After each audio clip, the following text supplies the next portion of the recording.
natë, Muçi Shaljani Sheqeri ndodhet në spitalin e traumës, teksa po lufton kështu me jetën për shkak të plumbave që ka marrë në kokë dhe në shpatull, dhe janë plumba që kanë prekur pjesë jetësore të riut, ndërkohë që nga ana e mjekëve po shqikohet një mundësi ndërhyrje kirurgjikale, pavarësisht se ka të vështirë pjesën e heqjes së plumbave, duke pasur edhe pjesën mbrapa kokës që është një pjesë delikate. Por për të ndalur tek atentati është një ngjarje vërtet e rëndë, vetëm pak minuta sapo Muçi Sheqeri dhe Gilmando Dani kanë prekur tokën shqiptare për një udhëtim që të dy bashkë kanë kryer nëpërmjet aeroportit të Rinasit me datën 7 nëntor, me destinacion Barcelonën, dhe ditën e sotme kishin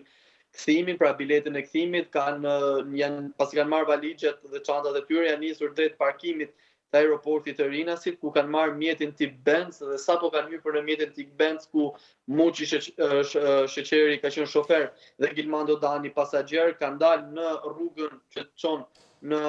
rreth rrotullimin e Rinasit, pra tek statuja Nën Terezës, më pas për të marrë rrugën në drejtim të Tiranës, një automjet tip Toyota Yaris hibride me targa greke i ka parakaluar, ka qelluar me brëshëri në drejtim të tyre dhe